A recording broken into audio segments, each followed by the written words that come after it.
Fresh out the box!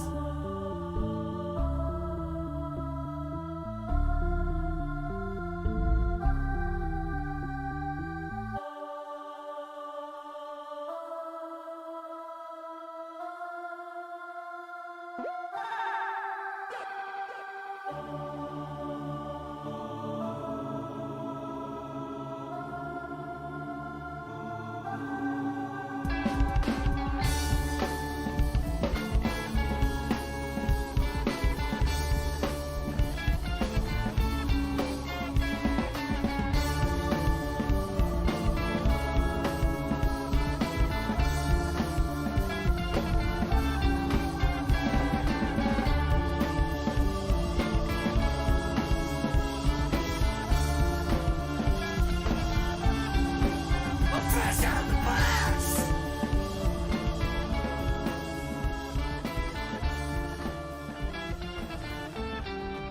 Fresh out the box!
Hey there, everybody. Welcome to Fresh Out the Box Reads, another TTRPG today, The One Ring, courtesy of Free League Publishing. Thank you so much, Free League Publishing.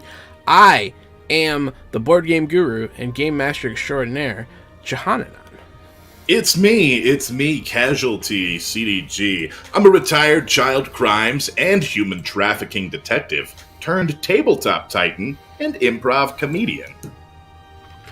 I'm AD Springer, also known as Corbinian, a tabletop role-playing game and variety of video game Twitch streamer.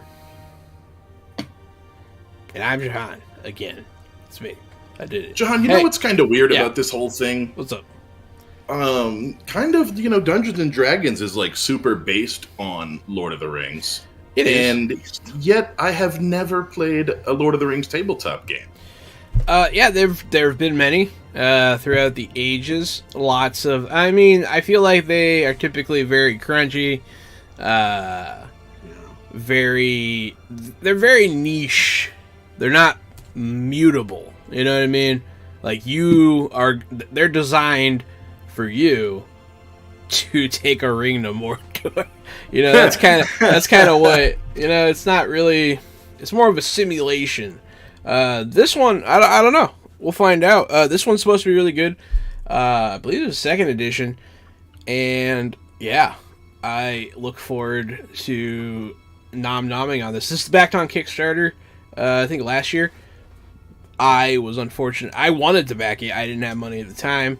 C'est la vie. I have it now because the people at Free League Publishing are very kind people. FYI, I can't say enough nice things about the people at Free League Publishing. They are very nice. So, hey, here we go. First You're off, right, this is the second edition. I found it on page 7. Cool. Yeah, I thought so, because that's what we had talked about. Excellent. First off, cover. Fantastic. Excellent. Love it. It's a good cover. It doesn't give me huge Lord of the Rings vibes. It kind of gives me that 80s action poster motif. Not that that's bad, but even I'm surprised the ring's not gold. Huh. Yeah, because I was expecting like greens and golds. Mm-hmm.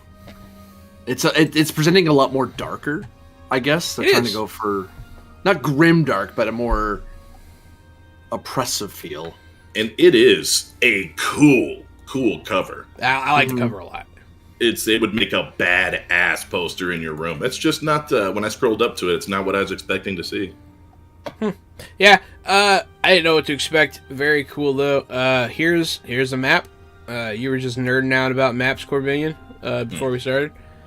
It's a good map. Yeah, I love maps, and really good maps in RPGs you can get lost in it. Yeah. And anything, all artists who have done anything with Tolkien they'll eat every little detail up, and the books have such nice maps. This map, I'm no Lord of the Rings guru by any means, but I was a bit lost. 'Cause I'm like, where the hell are we? I know it's Middle Earth, duh, but then I found, there's the Shire on the other page. Like, okay, so we're on the where the hobbits are side of the mountains, and it looks like it's somewhere, I don't know, but it looks cool though. I love how it looks because it's one of the things that you can just get lost in. Yeah. What's that you got there, Gary? What I have over here is, like you said, we were nerding out about maps. I have a fantasy map maker book that my wife got me. It just came in last night. So it's, how to draw cities and roads and rivers and maps and all that, and how to plan ahead for your game. So I'm a map nerd. Man, you can make, if you got good at it, you could make like commissioned like hand-drawn maps and stuff as like a... Man, I think cool. I think I love making maps. Yeah, I think you would like that. Yeah, I think that's something you should look into. I'll buy one. Ooh. I'll be your first. I make my own, so too bad. But yeah, no. So here's the table of contents. I like it shows some of the art. It like sneak peeks you some of the art. I like it. It's good stuff. I really enjoy it. But I'm gonna shoot past that to some really good art in the prologue section. This is more fanciful. I don't know. This is interesting. I don't even know what you call it. I'm not good at describing art. I don't know the terminology. It very much looks like a painting. Like it looks like a watercolor painting, less a illustration. It does look. That's what I was trying to think of. Watercolor. It does look like watercolor. Yeah. And that's a really cool 2-page giant tree spread. That's with all the greens and the trees. It's exactly more the speed I expected the cover to be. Mm-hmm. There's a note from Gandalf in the beginning. Oh no! Oh, dip. It's nice. I'm not gonna read it. Dear friend, By the book. I am writing this sitting at our usual table at the prancing pony, puffing at my pipe. According to the latest tidings I received, you are many miles away south, riding with the Horse Lords. I trust you bought a good supply of Old Toby. If you didn't, you're trying to miss your northern lonelands much more bitterly, I assure you. Man, that's really long. I'm not going to read all 4 paragraphs, but look at that. That's nice. That's pretty good. Yeah, no, I mean, it's cool. It's a cool touch. Letter from Gandalf. You can't ask for much more as a fan. I guess we didn't talk. I mean, I assumed that you're both fans. Yeah. Oh yeah, I read Lord of the Rings when I was a kid. Excellent. I read The Hobbit. I watched every attempt at the movies. Yes. Yeah, I remember the animated ones when I was a kid. Those are huge for me.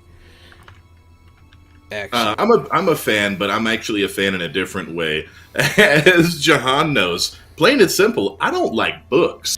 But I have played almost every game that's in the Lord of the Rings franchise, and so I know a whole lot about the lore, the background, and a lot of the off locations. I was a huge fan of Battle for Middle-earth growing up, the real-time strategy, and of course the second one, Battle for Middle-earth 2.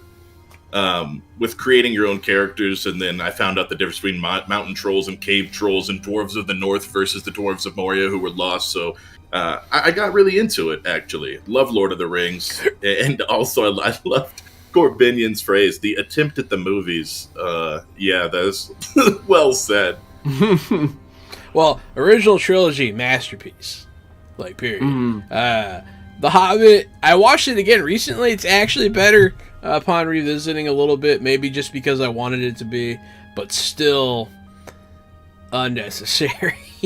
God, I think the Lord of the Rings movies can be. I think they are overall boring. I think it's a boring trilogy with some really cool parts. I love the cinematography, the locations. I just think the pacing was kind of slow for the trilogy. I love the trilogy. I'm I'm worried about The Hobbit. Just the costumes in The Hobbit are so bad, it's almost hard to get over it and look at anything else. Yeah, I'm worried about the budget on Amazon being a bad thing, because I started thinking about it. I was like, all that shit they unnecessarily added in CGI and all, like, the barrel stuff and just, like, the gold statue for no reason, like, those kinds of things. I'm worried about them, like, just stuffing them in there because they have so much money, and, like, it's just worrying me. Even the preview for the Amazon show looked like it was chock full of CG. I'm okay with them using it as long as it's, like, for the story, you know what I mean? But, like, when you're creating scenes just to have CGI, get the fuck out of here. Playing the game, the board is set, the pieces are moving. The One Ring is what we call a pen and paper. Okay. We always come across these. We know what we're looking at. If you want to read it when you buy the book, fine. You know, it explains pen and paper games. Good. But Shadows of the Past. So the last 20 years or so have seen the resurgence of hope in the lands of the free peoples, and then it's slow but steady decline as the world darkens once again. So it sounds like you can play anywhere in this little timeline. This is what it's set for. You can do whatever the hell you want. You know what I mean? You can play on a space station with these rules. I don't care. But yeah, year 2941, Gandalf, Thorin, Oakenshield, 12 Doors visit Bilbo, the Hobbit and the Shire. They set upon the quest. So it starts with the Hobbit. It looks like it goes through... Not the Hobbit. It goes past... So it looks like you're playing... from the time of the book The Hobbit to like after the events of that book, but it looks like this timeline stops before like Lord of the Rings. Yeah, it looks like that too, because they don't mention Frodo or anything. They don't mention Frodo. So I mean, that's actually cool. So I've often wondered what happened in the time, because it's a very interesting time when you think about it. Sauron's like amassing forces and moving in secret, and there's all this stuff going on between The Hobbit and The Lord of the Rings. It'd be cool to like be involved in some of that, I think. You know? Corbinian, you run and I'll play. How about that? I could do that. Yeah. The kind of cool thing about that setting is that, the bad guys are bad, and they're coming from Mordor, and you don't go to Mordor and stop the bad guys. Yeah. But anything else that you do can affect the plot in the long run. That's I do actually kind of like that setting. That's actually a really good point. I never really thought of it like that. You can't really go stop it at its source. You can just deal with like the symptoms. I've never thought about that. That's a really good point, Gary. Yeah, you don't have the ring. You can't go stop it. Yeah, there's nothing you can do. Yeah, you're in this time frame where what are you gonna go do? Kill all the orcs? No, you can't. Yeah, where orcs are coming out of the east at an astounding rate. Yeah, that's exactly right. They make it all the way to the Shire. They sack the Shire in the end. So the only guy that was ever able to take the fight to them in Mordor was an overpowered half wraith man that was imbued with the spirit of the ring creator. And that was a fun game. But yeah, player heroes. So I do like that it says heroes. I'm fine with people playing bad guys, but I mean, I find it less than compelling when the players are playing bad guys. You know what I mean? Anti-heroes is fine, but when you're just outright like eating baby skin, like I don't know. Player heroes, with the exception of the lore master, which I guess will be me. Yeah, so that's a cool I don't know title. I don't know if you need to read all that. That's just kind of explaining what a player character is and what a game master is. Never mind. Let's skip that. The next thing it gets to are the two phases of the game, the adventuring phase and the fellowship phase. Ooh. So the adventuring phase would be things like combat, council, and journey. What it says in the book is the adventuring phase session is played across a series of scenes connected sequentially in a wider narrative arc. A scene is a single episode focusing on the company or part of it, facing some kind of challenge, preparing from one, or recovering from one. So that's just, a regular type of go out and adventure thing. Then you finish every scene, every group of scenes, every adventuring phase, with a fellowship phase. During the fellowship phase, the players present to the lore master their ideas and intentions. For example, Ooh, I like that. Choosing where you're going to rest and deciding what you're going to do while you're there. And then tying it all together, after a few games, what happens in the two distinct phases will become more and more clear and interrelated. The events arising during the adventuring phase will lead players to make decisions during the fellowship phase, and in turn, the lore master will find it easier to tie the next adventuring phase to what happened because of that fellowship phase. I like it a lot. So this is one of those things that you come across in the game, and you're like, I'm just gonna use that. I might do that in some of my stuff because it's nice. It's a very simple concept. You're kind of just checking in with the players, seeing where their heads are at, so that you can better predict their behavior, so that you can more accurately prepare for future sessions. That's cool. I like that. That's a good idea. My only concern is I've seen this mechanic before. It depends if they frame it well, because it's a neat idea, but it's having it structured in a way that has mechanical weight to it. That way, you have mechanics of the fellowship balancing off with the mechanics of the adventuring phase. Yeah. Because otherwise, you're just brainstorming, which you can kind of do. But maybe they do something, because there are some games that literally have a whole downtime mechanic. Yeah. That they build their game, that they have like, no, this is the downtime phase. Here you get X amount of downtime actions. Maybe this is how you get like hero points or something cool. Yeah. Yeah. No, I agree. Let's see. Tying it all together. All right. No, we don't need to look at that. Artwork. Still fire. I like it. There's a little hand drawing by, I think, Tapia is the signature there. I think that's tilapia, John. Oh, okay. Okay. Actually, I think a lot of these the hand drawing bits, not the big watercolor ones. I think some of these I've seen in other works. Like they probably got the rights. Like, hey, this is like a famous. Like, there's one bit earlier where it had Gandalf stepping into Bilbo's. Yeah, that was a good one. Thing. Oh, I've seen that somewhere. I mean, don't get me wrong. You should totally get that for your book. That makes sense. Well, did you watch all the behind-the-scenes footage from the Lord of the Rings trilogy over and over again? I only watched it twice, and I Yes. forgot some of it. maybe that's where you saw it. I'm not trying to shame you. I did it too. More watercolor. Fantastic. Love it. Fantastic. This book is a beauty to behold. So finally, it looks like we're at some stuff here. Actions resolution. We actually get some of the meat and potatoes here. The One Ring dice. Yeah, my eyes went there too. The One Ring makes use of specialized set of dice, including six-sided dice, also called success dice, and two 12-sided dice, with two special icons called the feat dice. Sold separately. But you can use your own dice. There's a little section here. If you already have a set of regular gaming dice for the games, you can easily use them for the One Ring. Just remember that the 12-side on the feat dice, the 11 is... That the 12-sided feat dice, the 11 is the Eye of Sauron symbol, and the 12 is a Gandalf rune. On the 6-sided dice, the 6 has an Elvish T, which represents an additional level of success. Okay.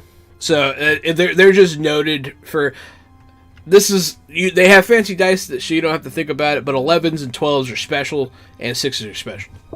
It's not that bad. If these are the same dice that they use in first edition, then I'm okay with this. If they're not, you know how I feel about special dice in a tabletop game. I'm looking at sets of special dice on my table right now for some games.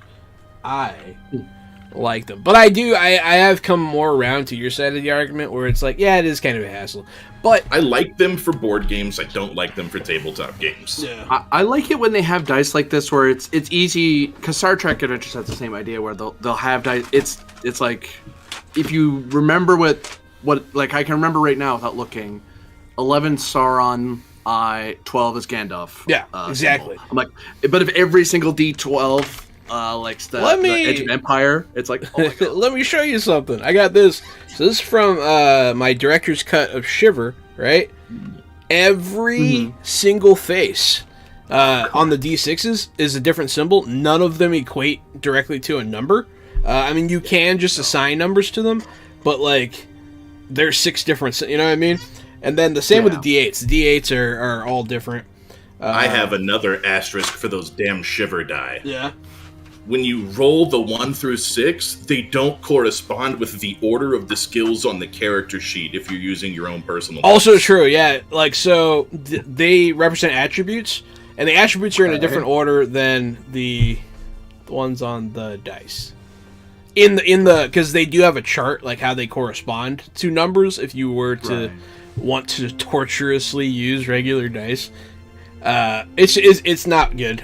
But that was just a really good example of how they can go too far. I like the Shiver dice, but if you don't have them, you can't play. Get out of here, you know. But yeah, and this is something that looks like you could just, I could grab any batch of D6 out of my collection and go, I can roll. Wait, that a 6 is a critical hit. Never mind, got it. Yeah, 6s, rolled 11s, I rolled an 11. Oh no, that's probably bad. I have lots of D12s too from a D12 game that I have. This one does seem simple enough. Yeah, this is very simple. I have no complaints about when it's this easy and you can just kind of get cool dice if you want to. That's fine. Yeah, I have no issue. When to roll? To put it simply, the lore master should ask for a die roll only. There's a possibility that a player's chosen action might fail. If the description of an action does not leave any doubts about its outcome, there's no need to roll. You know, yeah, we all know that. Danger. Roll if the action is dangerous. If a player hero does not risk anything by failing, do not roll. Knowledge. If the knowledge that the heroes are looking for is not secret or otherwise hidden, do not roll.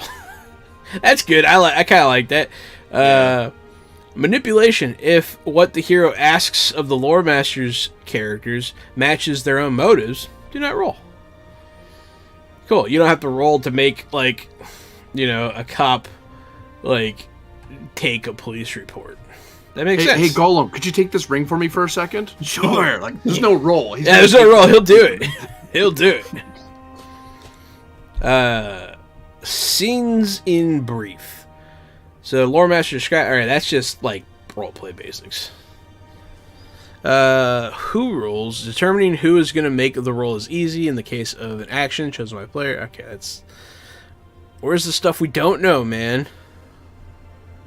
Which ability? The ability you use depends mostly on the type of roll. Skill rolls, by far the most common type of actions. Skill rolls are required whenever a player hero attempts to do something that can be accomplished using one of the 18 skills. It's a lot of skills. I like that. That's a good number. Combat rolls involved in fighting. Player rely mostly on combat proficiencies to make attack rolls and on protection rolls to avoid being injured. Interesting. Shadow tests. The corrupting effects, cool, of shadows can be resisted by making valor and wisdom rolls. Excellent. Prompted by sources such as dread, sorcery, and greed. I enjoy that. I've never not liked corruption in a TTRPG ever. It's always fun. Players like it too, man. Like in Warhammer, it's so cool. Like, I don't know, I'm here for it. Okay, now we got to read how it works. When do you want to read making the roll? Yeah, make the roll. Once the correct ability to be used has been determined, proceed to make the roll employing its numerical rating. All abilities that can be used to make the roll are given a value from 1 to 6. Roll 1 feat die plus a number of success die equal to the rating of the appropriate ability. Okay. So that would be, a D20 and some D6? No, it's a D12, which is the feat die. Oh, that's right. 12. Plus a number of success dice equal to the rating. So yeah, so it sounds like you're always rolling a 12, and you can add D6s per... Who's it? The better you are at something, the more dice you're going to get. So this is a dice add pool. Up the numerical results on all dice, comparing the total to the target number associated with the rolled ability. In general terms, if you rolled a total greater or equal to the target number, the roll is a success. So this game is equal to or greater than is a success. Otherwise, it is failed. Excellent. I like the tie success. I do too. Yeah. Let's see. Some rules explicitly state what happens in game case of a failure. Combat, for example, rules for journeys, and while other situations require creativity from the players and the lore master. In any case, the consequences of both a successful and failed roll always determine a well-defined change in gameplay. See Degrees of Success on page 18 for more. Degrees of Success. I love, that's another thing I love. It's also in Warhammer, but I've also seen it in several other systems, including Icons. You can succeed better than, you normally would, which is true. So I'm glad it's there. Repeating a roll is first. As a rule, players only have one attempt at anything that is resolved with a die roll. Whether they succeed or fail, they have done their best. Of course, a player hero who's given a second chance must always cope with the consequences of having failed the first time. Interesting. See Consequences on page 130. If I want to see the consequences of failure, I can just look at my face in the mirror. Well said.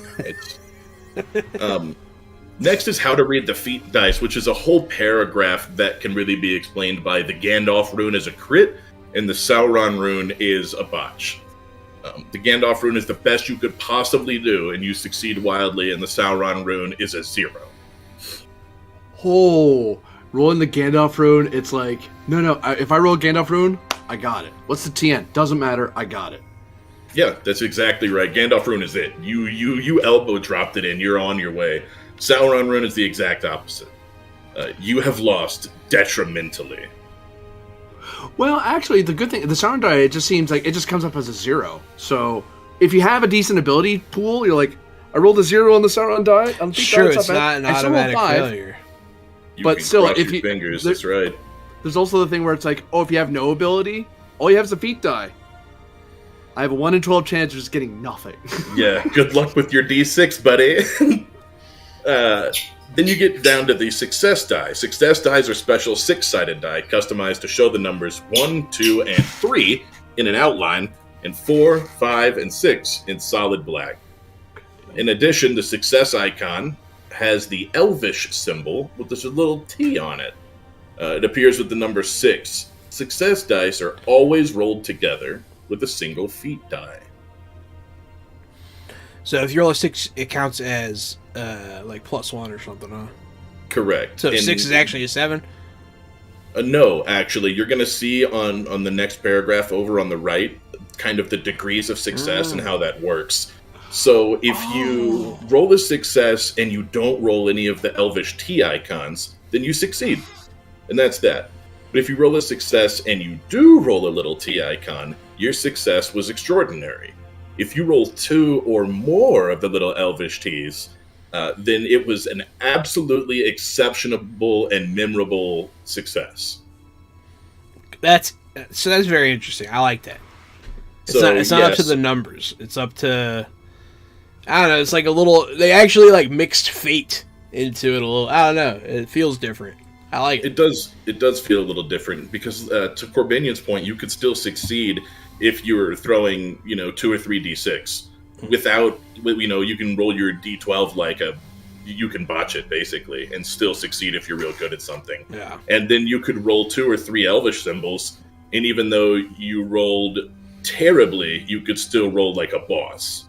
I like that. There's almost 2 ways you can crit. You can Gandalf crit, or you can roll them 3d6s crit. Ooh, special successes. When making a skill roll, it's a finer level of skill is desired. Players can specify what their superior result means by spending their rolled little T Elvish icons to trigger a number of special results. There's a skilled special results table on page 19, if I could bring your attention to that. These are some of the skill special successes you can do. If your roll scores multiple success icons, they're normally used to achieve multiple special results, such as assisting a fellow hero and doing it silently. Note that spending a success icon does not detract from the numerical value of a result, and does not reduce the success level.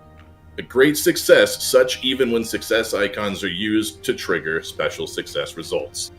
Reminds You me of stunt dice in Dragon Age or the Age system. Yeah, same. They're like, it's like very easy, like light stunts. I was just thinking the same thing. Yeah. Yep, same. And then I saw that there were like 5, and I was like, "Bro, you guys need to go ham. If you want to play, if you want to play the stunt game with the Age system, you better come in swinging because the Age system is 12 or 15 years ahead on the stunt game." The stunt game go hard in the Age system. Yeah, dude. Although if they take from, I think these, yeah, they seem to also suggest that you can give a suggestion, which is sort of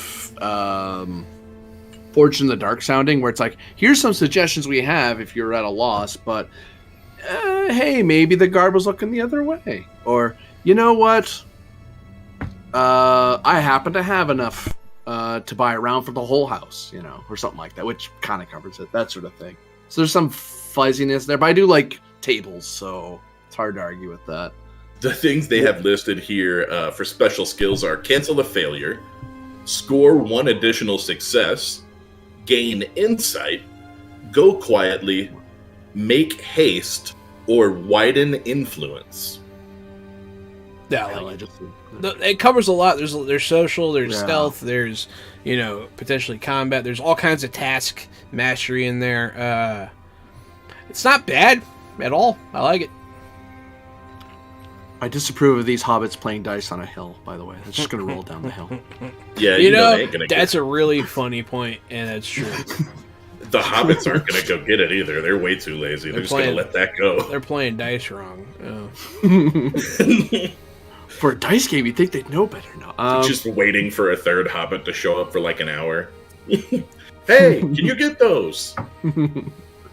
Just bring them up with you when you come up. It's fine. We have snacks.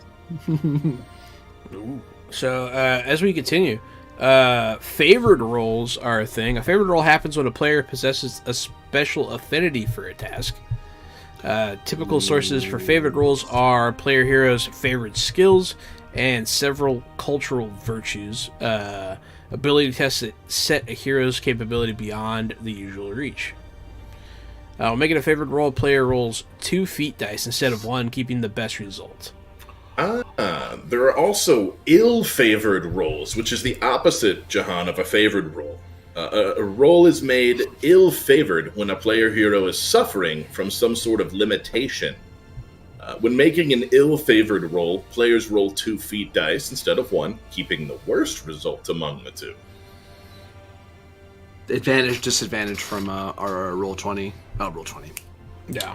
5th edition D&D. Blah. Pretty much, yeah. It's just advantage, disadvantage.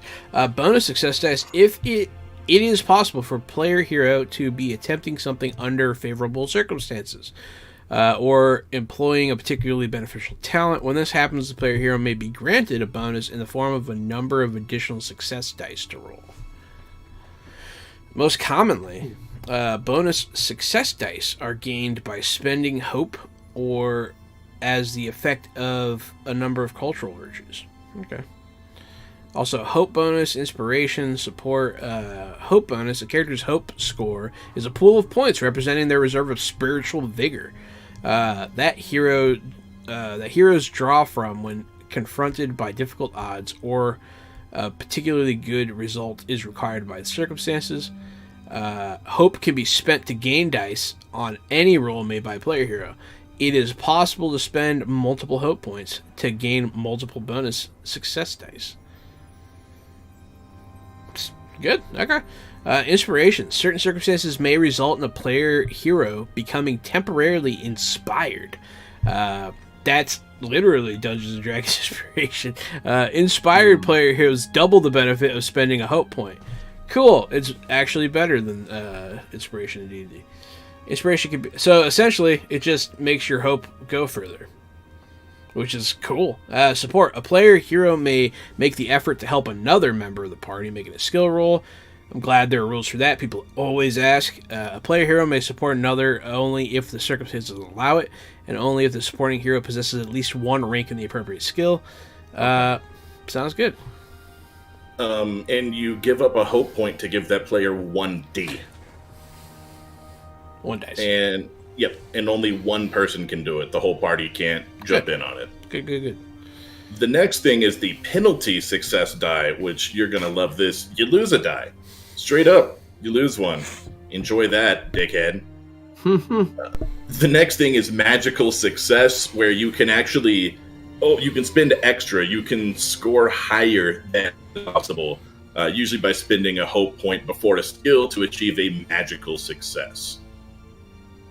It's an outcome that could hardly be mistaken for an ordinary success. You know what I mean. Conditions. Conditions aren't always the most exciting part of the book. It's okay. What did you see? They're short here. There's not much. They are. Yeah, there are only 3. Okay. Good. Conditions Yeah. can get out of hand. Good. Slightly chilly. Mostly Wet. chilly. Chilly. Damp. Misty. Soaked. Yeah, I'm good on it. I don't need it. It's not fun. Hey, good. The options here are miserable, weary, and wounded. When a miserable hero is making a roll, if the feat die shows the Eye of Sauron, the action fails regardless of the total obtained by the roll. There's your absolute botch. Yep. So that's what I was talking about earlier about rolling a bunch of 6s on your other die. It wouldn't matter if you're miserable. I could have told you that for free now. When a weary hero makes a roll, all of the success die that come up, having an outline number, which is 1, 2, or 3, are considered to have resulted in zeros instead. Oof. What'd you Yeah. get? Nothing. You sure? Nothing. Oof. And then finally is wounded. Wounded heroes who remain active risk being knocked out of combat and recover lost endurance points more slowly. So I guess that's your health, right? Your health is just sort of wounded. This wounded status. Now we are getting down to the it says character sheet and then doesn't show one on the next page, which I really like. It also doesn't show it on the page after that, or the It does. one. It's just real after- small. Does it? Yeah, it's, Oh, it's yeah, just not over full there. page. It's over there in the corner. Yeah. That's very good. Yeah, there's the 18 skills. Boom. Combat proficiencies. Right here, John, on page 23 is everything you need to know to GM, I think. This looks like the rolling dice in a nutshell. Where's that at? 23? Page 23 in that one little box with the anvil. It's just sort of here's how the rolls work in this game. Gotcha. Yeah, I was looking at that. No, that's It's dope.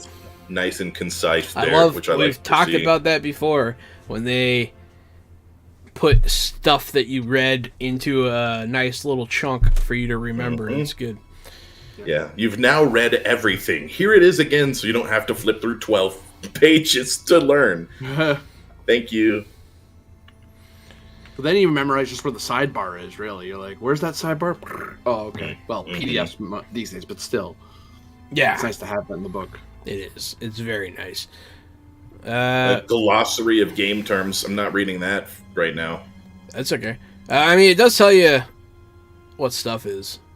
It But- does, but it's also just a glossary. That is, it can't get less exciting than me reading a glossary. For your entertainment, while Gary reads the glossary, I shall juggle. If you drop something, I can stop reading. There you go. Yo, yo, yo. How goes it, man? Things. Yeah, what's up, Dirty Were Rats? Yo, where rats? That's my dude right there. That's the guy. Mm-hmm. So it looks like we're stepping into. So, where do you make you really- your character? Oh, I guess the next section is where that Next, starts. yeah, next is adventurers. Gotcha. I read that as adventures. I was like, wait, we skipped something. Now that you know how to play the game, and now that you know what era you're going to be playing in, well, now you got to make yourself a man's, or woman's, or them's. You got to make yourself a people's. All right, what color you guys want to be? I got red, White. green, and white. All right, Gary's white. What do you want to be, Corbinian? Red or green? Red. Okay, so I'll be green. All right, let's see what we are. Gary, 6. You're a Ranger of the North. Damn. You're one of Durin's folk, Corbinian. And I am one of the men of Bree.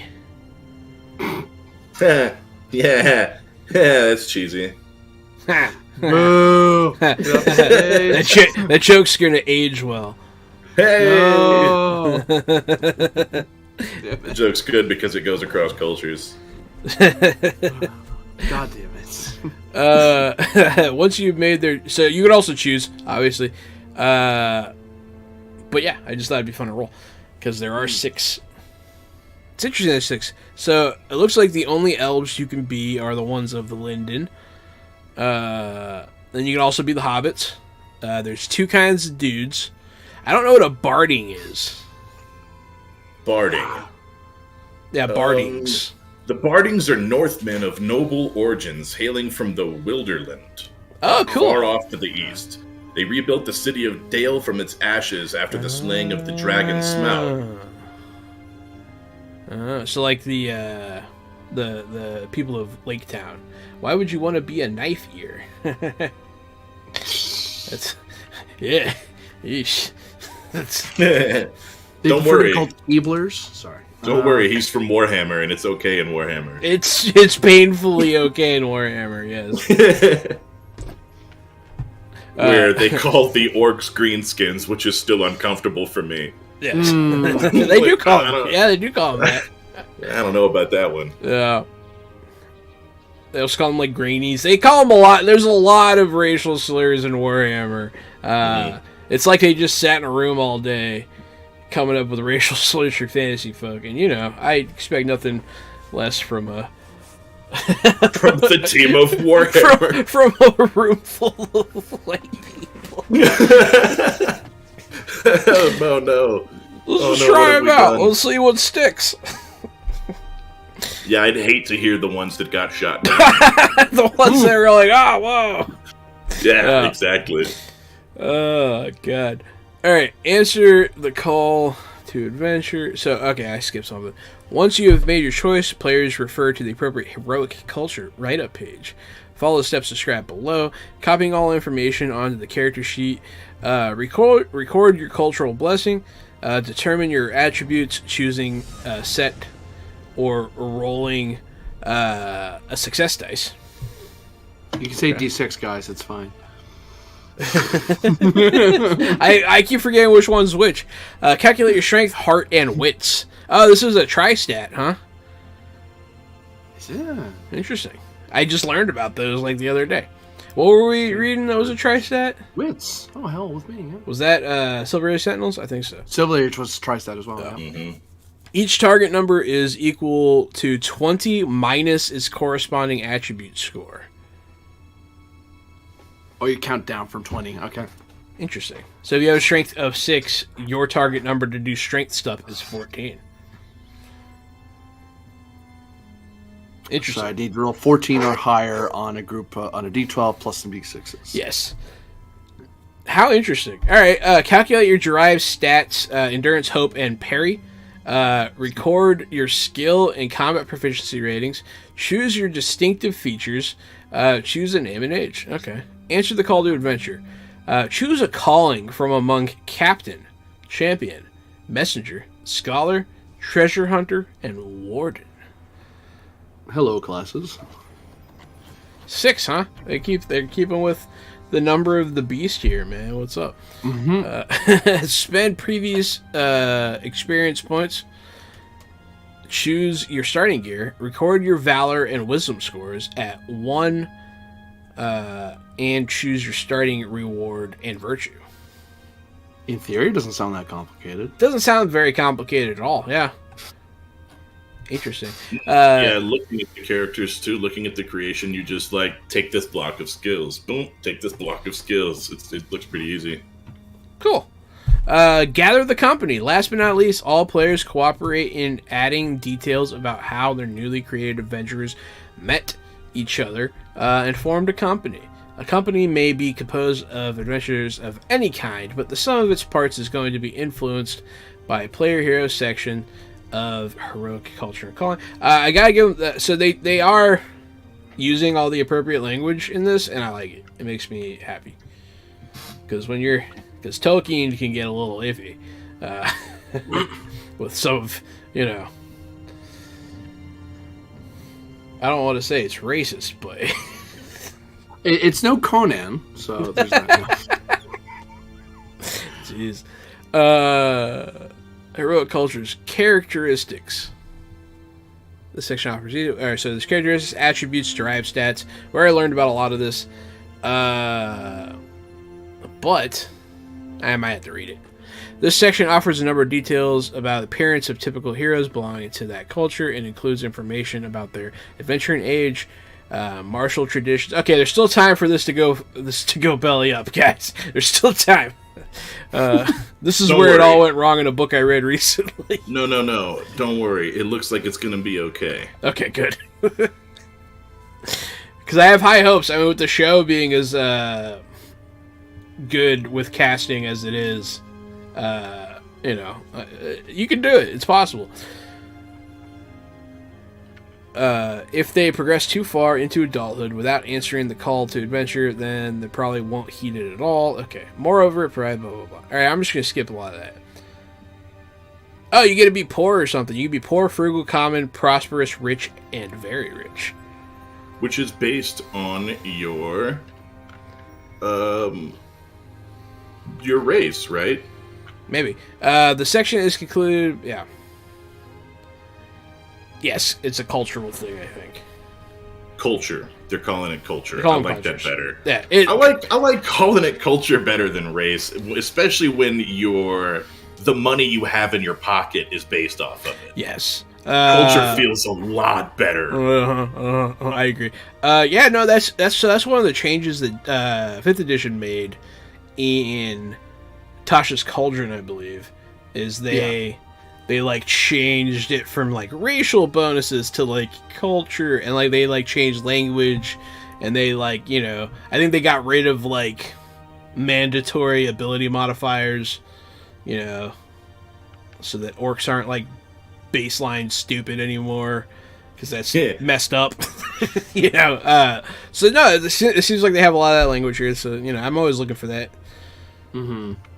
A player hero with a high strength score can be tough and fit, or quick and alert, or physically attractive or opposing. Every aspect of an adventure that relies on vigor or physical well-being is represented by strength. Probably should have called it body, but hey, that's fine. Heart measures an adventurer's capacity for emotion, empathy, and enthusiasm. I like that. Player hero with a high heart score can be fiery, energetic, and hard to daunt. Activities that benefit from a passionate or dynamic temper may be influenced by a player's heart score. And then finally, a player with high wits can be clever, attentive, and ingenious. Any action that calls for the adventurer to be sharp-witted, sensible, or wise benefits from the player hero's wit score. And then target numbers, we talked about that earlier. It is, well, the 3 attributes, blah, blah, blah. The default difficulty levels of all rolls made to challenge a character or hero. Each attribute's target number is 20 minus its corresponding score. Strength is whenever you're resolving attacks. Heart, you use these are baseline stuff. Like a lot of stuff, I'll be like, I want you to use this, but these are the ones that are like, this is what you use. So strength, attack rolls. It makes sense. It's your body. It's your physical aptitude. Heart, when making valor rolls, for example, to resist the effects of dread, makes sense. And then wits, skills, with all wit skills and making rolls of wisdom. For example, to resist the effects of sorcery and greed. Cool. Derived stats. The attribute scores of player heroes are used to determine 3 derived stats: endurance, hope, and maximum score. Yes, body, will, and it. They are a little more deeper than just body, will, and it, but mostly, yeah. They have like a little bit of extra stuff in there, but yeah, you're not wrong where it's. Hope points are spent. Endurance and hope are fundamental resources that keep an adventure going. Endurance points are lost while engaging in strenuous activity.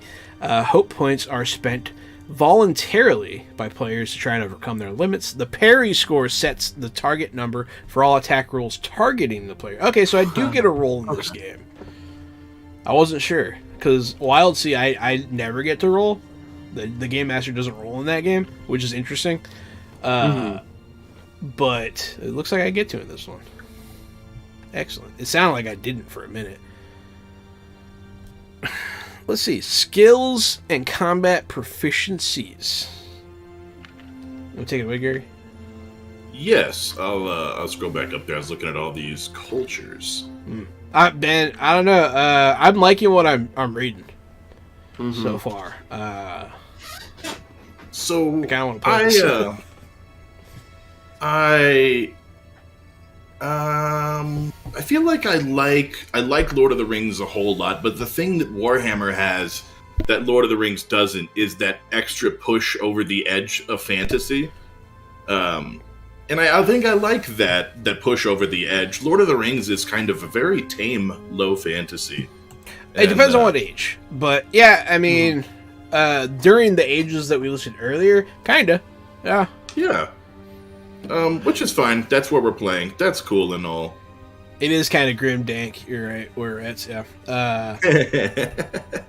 No, Warhammer will always be one of my favorite settings because it's the one I've read the most about, probably. So I don't know. I understand it.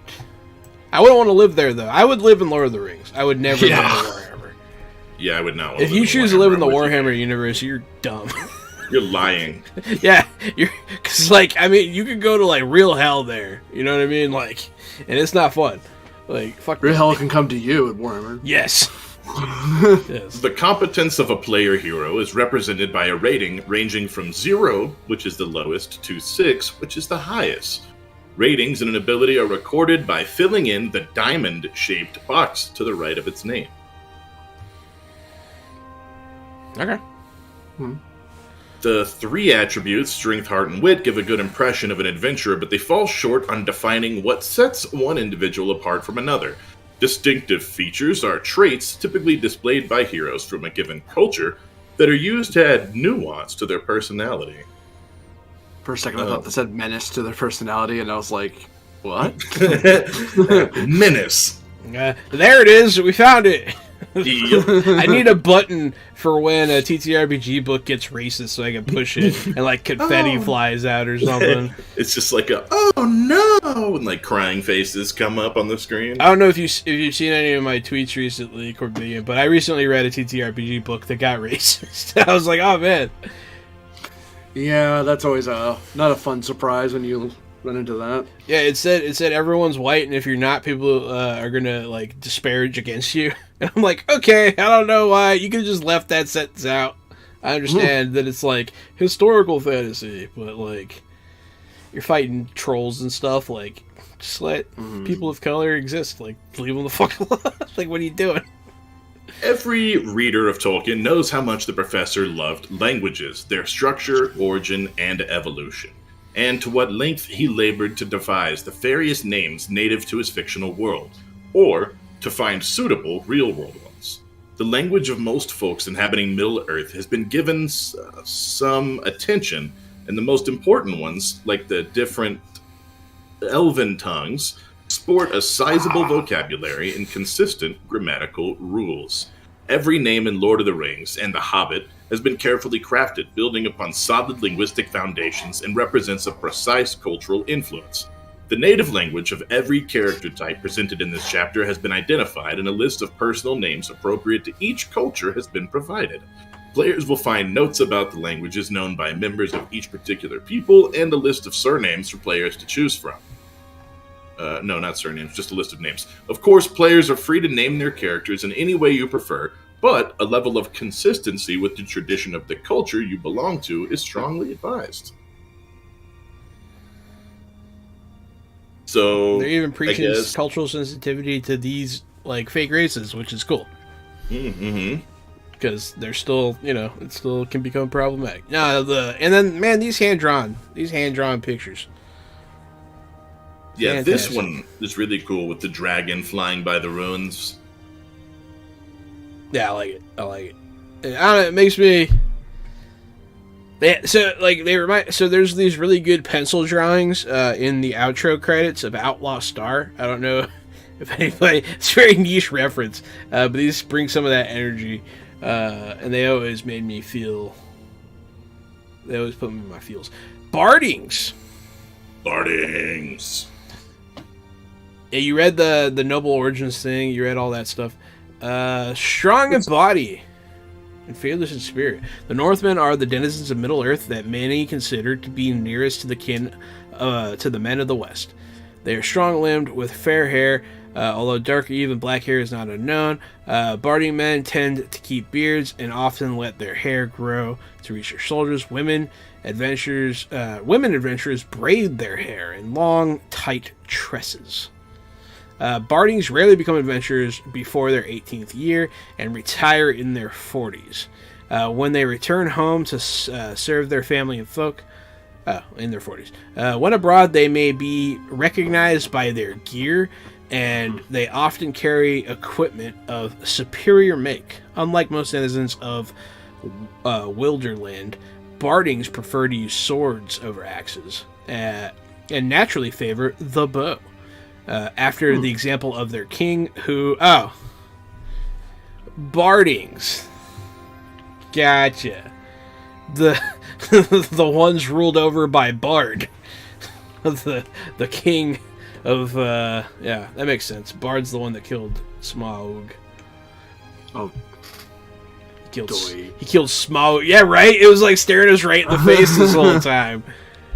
All right, we get it now. We're smart. Cultural blessings, stout-hearted. So this is what we've been hearing about. We've been hearing about these cultural blessings.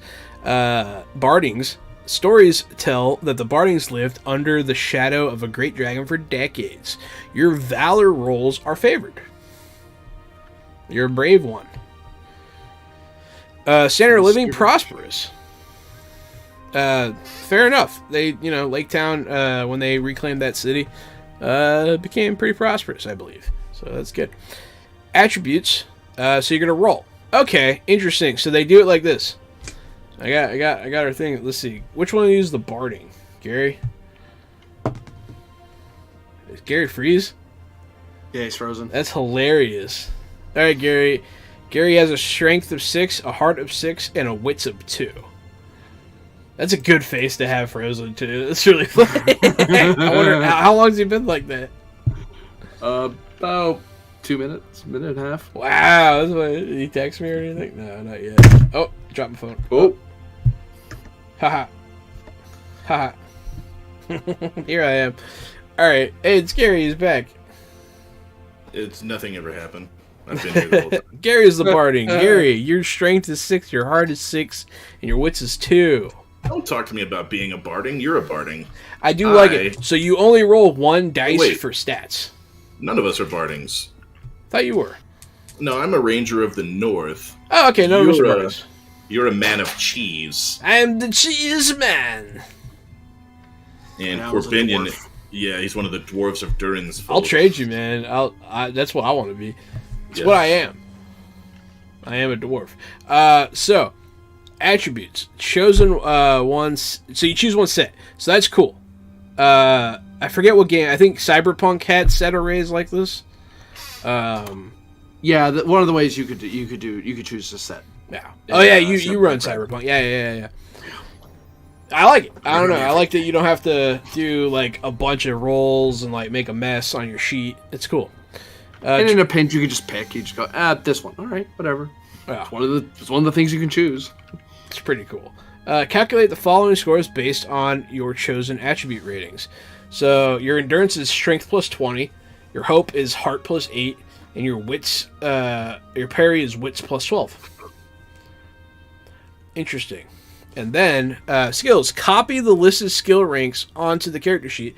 Then choose one skill among the 2 underlined and mark it as favorite. So let's see. You have athletics, hunting of 2, song, craft, and hearten of 2, travel 1, insight 2, courtesy 2, battle 2, persuade 3, scan 1, explore 1, lore 1.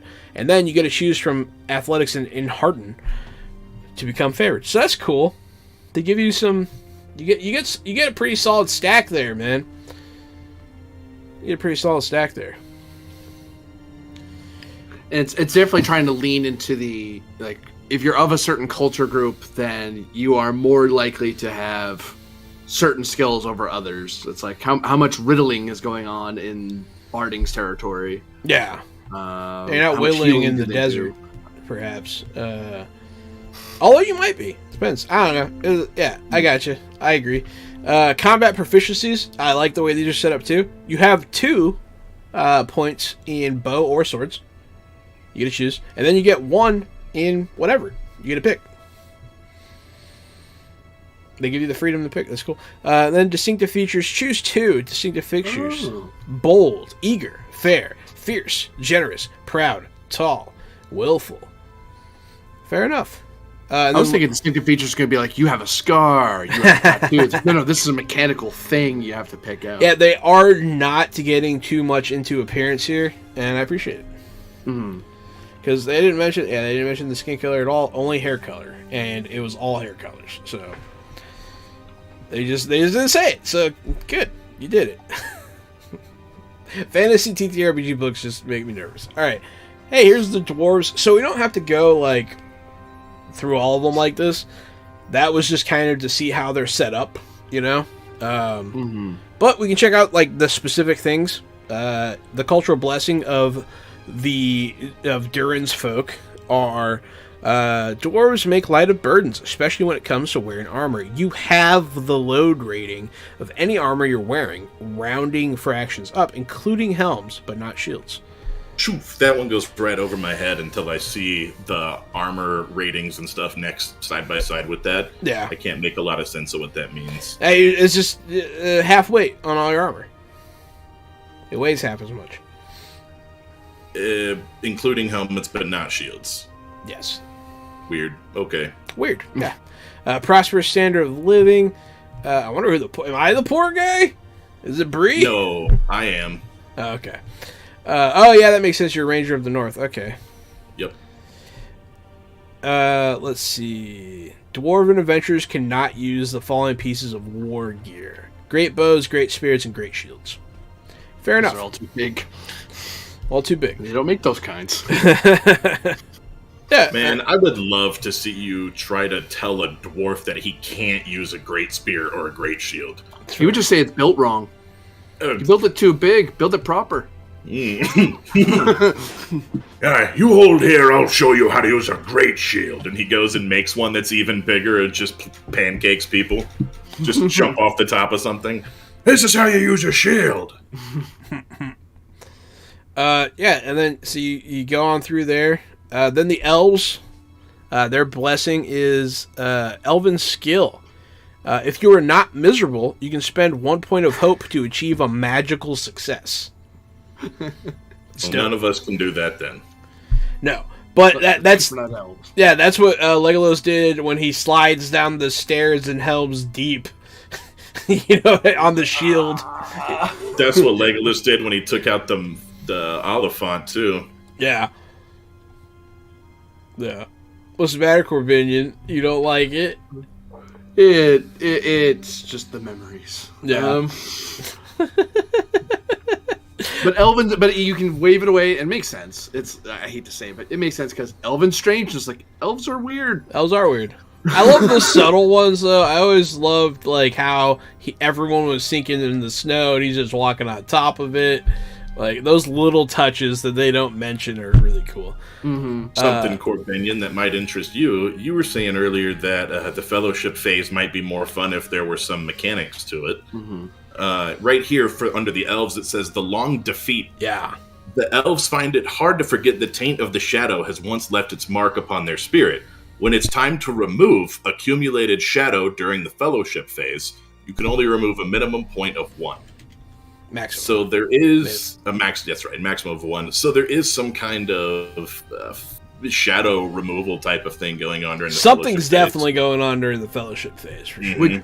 Which makes sense. Like I'm thinking like some of the board games where you're like, how close are we getting the ring to Mordor? That's nice, but I'm very corrupt. I don't need the ring anymore, guys. Get the ring away from me.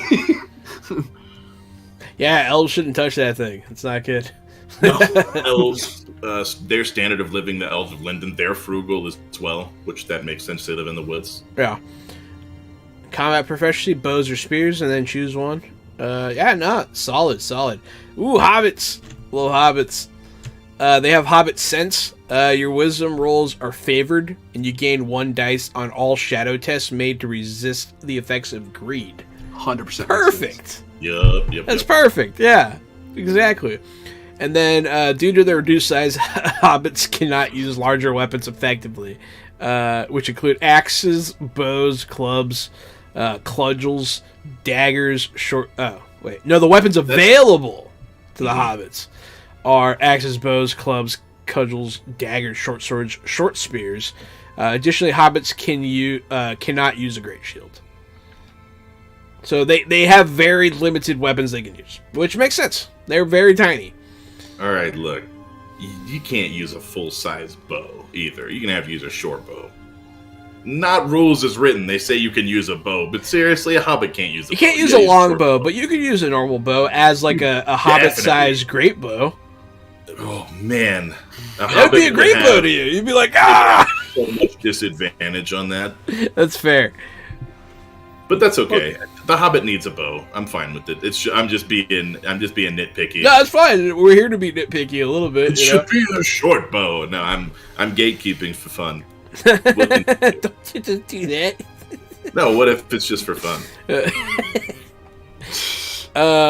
But yeah, and so they're That's aren't done. even real Lord of the Rings fans. You don't even deserve to play this game.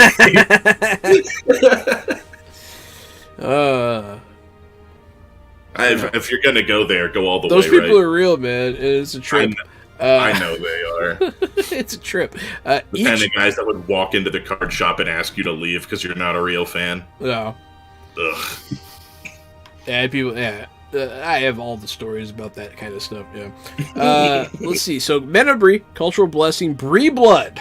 It's thick and creamy. Each Man of Bree in the company increases the fellowship rating by 1. So the fact that I'm in the party means that the fellowship rating goes up. Well, that's true. Also, Because you guys like cheese. no, just because we like you. Aw, yeah. Yeah, man. I'm likable. Make our fellowship rating go up. They only get 1. That's it. That's a lot. That's a lot more than anyone else. Everyone else gets 2. 2 blessings. Oh, you mean they're blessings? They only get 1, you're yeah. right. Yeah, you're right. Well, some of them were detriments, though. Like the dwarf and hobbit both had a detriment on their second one. So did the elves. Yeah. Oh, so I just don't. So they're actually pretty solid then. Okay, cool. So you get a small bonus and no negative qualifier. Fair enough. And let's look at Rangers of the North. The Kings Can you find them? Mm. can't see me. Kings of Men. Add 1 point to one attribute of your choice. Okay, that's cool. Okay. Yeah. Nothing wrong with that. Allegiance of the Dunedain. During the fellowship phase, you recover a maximum number of hope points equal to half your heart score. So I get 2 bonuses. That's what it sounds like. What up? Huh. Yeah, that's just 2 good things. Well, I suppose it's making up for the fact that Kings of Men, I mean, yeah, you get an attribute bonus. It's like, That's not what much. else? Yeah. Like, that. Do you do anything else during the game? No, I just get one of my attributes goes up by 1. Yeah, that's fair. Yeah, you get something that's a little more proactive there. Because, like, the Hobbit bonus is probably the best bonus I saw. That was good. So that's them. And then we get to callings, finally. What do callings give you? Let's Phone see. numbers. All right. If I remember Did you correctly. say more numbers? Phone numbers. Phone numbers. Nice. Okay, me and Gary are both wardens, and Corbinion's a captain. Ah, I'm a warden of the north. Here, I'll reroll mine. And boom, I got the one I wanted. I'm a scholar. Nice. Nerd. Sorry. So callings follow standard presentation. Favorite skill. Each calling lists 3 skills. When you select a calling, you choose 2 skills among the listed as favored. You also get a distinctive feature. And you also get Shadow Path. An adventure Shadow Path suggests the individual fate a calling typically leads to if they fail to resist Shadow's influence. Ooh, I like that. I do too. Favorite skill of the Capitan, which is our good friend Corbinian here. So you choose 2 skills from Battle, Enhearten, and Persuade, and mark them as favored. Additional distinctive feature, Leadership. You possess the ability to direct others to action. When under pressure, other people naturally turn to you for guidance. That's just a thing that you have. Boromir. The captain of the guard of Gondor. Alright, so Shadow Path, Lure of Power. When individuals are given a position of authority either by rank, lineage, or statue, they may end up mistaking their own aggrandizement. Well, I can't say it now. Aggrandizement. Aggrandizement. Aggrandizement for the greater good of the people they should be guiding or keeping safe. Power is quintessential temptation and provides the shadow with an easy way to win the hearts of those who desire it. Someone wanted to impress the Agrandishment? spirit of Tolkien. Look at the big word I used. I'm like, that is Right? a word I have not seen in a long time, guys. Oh shit! Aggrandizement. You couldn't be more right. I've gotten into it arguments. does about- work though. It isn't a $20 word that doesn't make sense. Like, no, it's a $20 word that Yeah, applies perfect. to what we're talking about. He used Yeah. it right, I guess. Yeah. I don't know. Yeah. And you're right. I don't know Tolkien what it sat up and means. was like, and Tolkien sat up in his, He nodded approvingly and he laid back down. It's perfect. Then next is champions. You get athletics, awe, and hunting. You get 2 of them favored. Additional distinctive feature: enemy lore. Enemy lore is not a single distinctive feature. You must select the type of enemy to apply, choosing from evil men, orcs, spiders, trolls, wargs, and undead. That one gets you? Evil man. Evil men. What if you're just an okay guy? Sorry, guys, don't got the lore on you. I don't know Sorry. that. I What don't- what if he's just a cheat, not an evil guy? Sorry. That's an evil woman. I'll wait outside. That's an evil hobbit. Not human, so. Yeah, I can't help you. It gives you knowledge of the characteristics, habits, strengths, and weaknesses of your chosen enemy. Shadow Path, Curse of Vengeance. I don't need to read that. You know what that means. You're vengeful. Messenger, interesting. Courtesy Song and Traveler, your skills. Folklore, you possess some knowledge of the many traditional customs, beliefs, and stories of the various communities that compose the free people, likely the result of your wanderings. This information may help you when dealing with strangers, allowing you to come up with some useful facts. Boom. Shadow Path, Wandering Madness. Travel afar might be the duty chosen by a messenger, but it carries the risk of never finding a place to fight for. The road goes ever on and on. It's true, but whither then? So, that's kind of cool. I mean, that's kind of what happened to, like, the Blue Wizards, isn't it? That's no one knows. They just kind of went off and never came back. Scholar. This is me. I'm a scholar. Craft, lore, and Yeah, riddle buddy. are my skills. I'm probably going to choose... Ooh, that's hard. Probably craft and riddle. It's hard. When they give you the option of riddle in Lord of the Rings, you kind of got to take it. You take it, yeah. It's such a fun one. Additional distinctive feature, Rhymes of Lore. Rhymes of Lore are short verses created by many cultures to help them remember significant facts from ancient history, which might otherwise be lost. Scholars of Middle-earth credit much of their ancient knowledge to such rhymes. Interesting. So I gotta figure out how rhyming works. I'm not good at it. I can be good at it. Alright. Allure of It reminds Secrets. me of like. Oh, go ahead. Lure of Secrets is the thing, and, you know, secrets, you know how wizards and stuff go mad. It's pretty, you know. What were you saying? I was just gonna say that it reminds me of like Beowulf and so on. Those sort of rhymes. Yeah, it's more remembering. You have it in that poetic rhyme and meter, so you can easily recite it from memory. Yeah. Treasure Hunter. Your skills are Explore, Scan, and Stealth. Additional distinctive feature, Burglary. I mean, treasure hunter. This venerable talent includes pickpocketing and lockpicking, and in general, any shadowy way to get a hold of the possessions of others or access protected areas. 3-card Monty. Let's go. And then Shadow Path, classic Dragon Sickness. It's greed. Watch out, Warden. Here you are, Gary. Look at it. Awareness, Yeah, healing, I- insight. See that. I'm like the guy on the road who protects you from the evils on the road, sworn to defend the people from the monsters of the realm.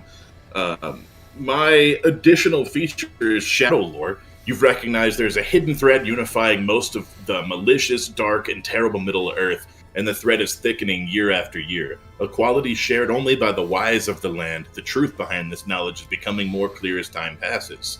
Your And my shadow conspiracy path, theorists?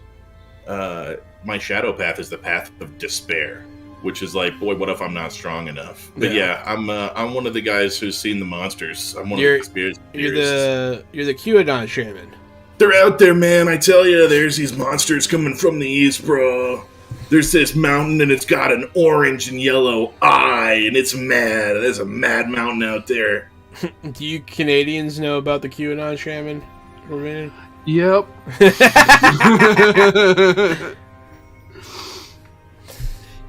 Must be nice to look at it from across the border.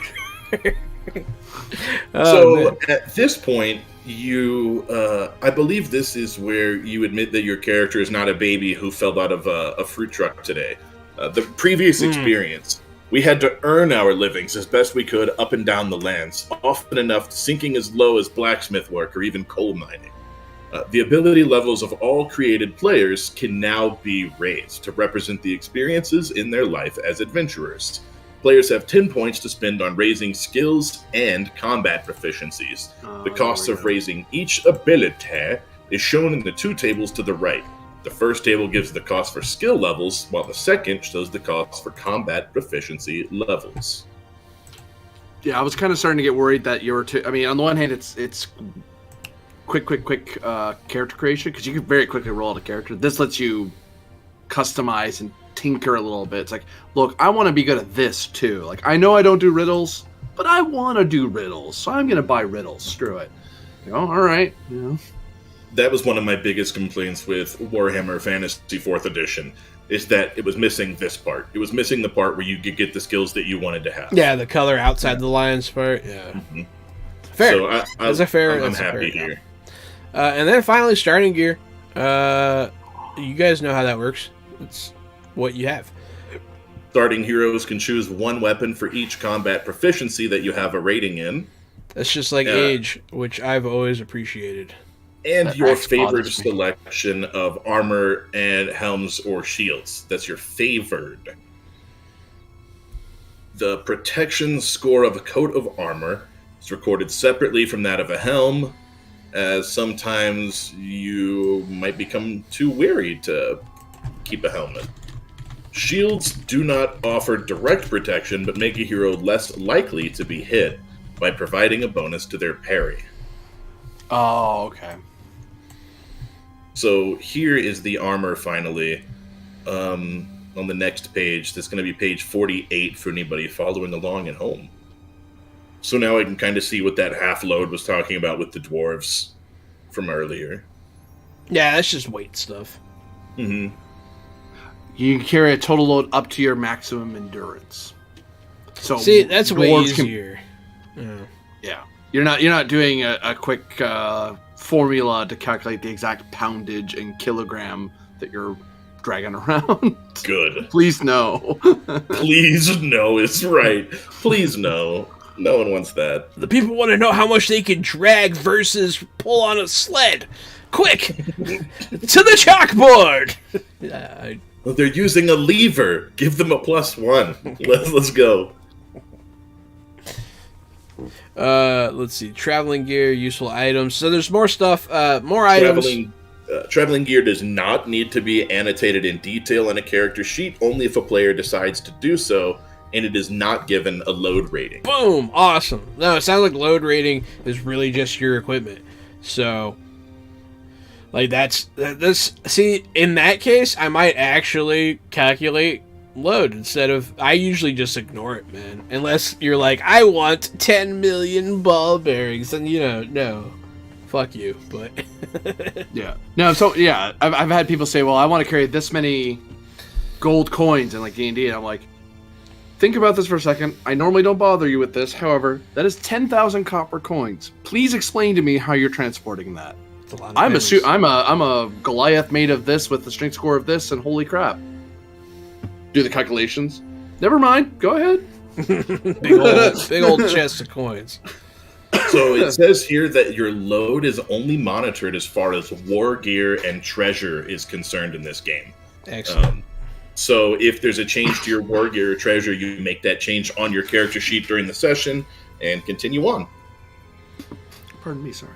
Next. Every person gets a useful item based on the standard of living of your class. Frugal gets 1 useful item, Common gets 2, Prosperous 3, and none of us are rich or very rich, but that would get you 4. The examples of useful items are listed on page 50. It says a knife for skinning rabbits, or a little box of salt, a coil of rope with a grappling hook, a wind-proof lantern, an exotic musical instrument, a balm to soothe pain, a suit of expensive clothing, earrings or pearl, a liquor to infuse your strength, a sunstone to navigate in bad weather, a fine pipe to find comfort, a detailed set of maps, or a set of instruments to carve stone. I think that's wise. And I mean, these are- some games, I do like having a good gear list, but at the same time, when it comes to something thematic like Lord of the Rings, even the most innocuous of things matters sometimes. The guy had a pipe, and for some reason that matters. The guy had a bit of loaf of elven bread, that matters. It's like, I remember playing the Lord of the Rings card game, trading card game, and like, they have to think of artifacts. Some of them were like, the One Ring or whatever, right? It's like, okay, but what about that one time someone had held a pipe? That's a gear card. Yeah, no, I like that Gandalf's magic pipe. these are also examples. So like, it just you can have what you want, which is cool. Yeah, Beard wax yeah. for comfort. You want beard wax? Check out +1 EXPs, +1 intelligence beard wax. I use my beard wax for hunting personally. Ooh. It says one of the things that you can do to avoid load is take a look at these ponies and horses on page 50. Mm-hmm. Yeah, so you can get a pony or a horse. Which I like they that it often says have, if you're poor or frugal, you cannot afford a mount. Like I like that they bothered to put that there. Sounds right. Common, you can have a half-starved pony or an old horse. It's also a half-full pony if you're that kind of person. If you're prosperous, you bring a decent beast, and if you're rich or very rich, you bring a fine beast. It's looking good. And then starting reward and virtue. So this actually sounds like it's like a whole thing. So at the beginning of the game, the player heroes have yet to prove their worth and start with a rating of 1 in both characteristics of valor and wisdom. Among their various effects on gameplay, valor and wisdom grant players special abilities. Abilities granted by gaining a new rank of wisdom are called virtues, while those gained by increasing ranks in valor are called rewards. Virtues give player heroes access to the particular abilities of their folk. Rewards are upgrades to enhance a character's war gear. At the start of the game, all players get to choose 1 virtue and 1 reward. Cool, yeah. There's a little bit more that you get to put on here. That's cool. Starting rewards, page 79. Sorry, virtues, page 80. But they do give some examples. Rewards, close-fitting armor. Add +2 to the result of your protections. Cunning make. Armor, helm, or shield. Reduce your load rating. Fell weapons, grievous weapons, keen weapons, reinforced shields. Virtues, confidence, raise your hope by 2. Dour handed, add +1 to the damage inflicted by on a heavy blow. Hardiness, mastery, nimbleness, and prowess. These are in greater detail on future pages. And then finally, we're at the company. I feel like we probably should read this because this is kind of the crux. This is one of the many things that set Lord of the Rings like in this. I don't know, like the company is like a whole thing. It has mechanics in this game, which I find interesting. Adventurers know that burdens are easier to bear when shared with others. That's one of the reasons why they gather in a company, a group united by a common cause, be it to fight an enemy, lead a hunt for a prized prey, or scour the land seeking lost or stolen treasure. So the creation of a company is a procedure that can be used to wrap a character creation session. So session 0, this is what you do towards the end. Bring it all together. Turning these strings into rope. Or that can take place right before the first adventuring phase. So you can even do it, which is kind of cool. That's actually not a bad idea either. Like bringing the group together and then play right away. That's cool. The players introduce their adventurers and determine the circumstances that brought them together. In general, it is good to assume that the company has been together for some time already. When the game begins, the lore master assists the players, providing suggestions and advice. To create the company, the players and the lore master must follow the sequence described below. Choose a patron. Choose a safe haven. I have so much trouble with that finger. I don't know why. Determine the company's fellowship rating and choose fellowship focus. Can you guys do 3 fingers easy? Yeah, 1, 2, 3 fingers. See, this is as high as I can raise it without raising my pinky. No, 3. It's annoying. It bothers me. All right, a patron. The Do company. it the German way. That's true. Yeah, but then I have trouble with 4.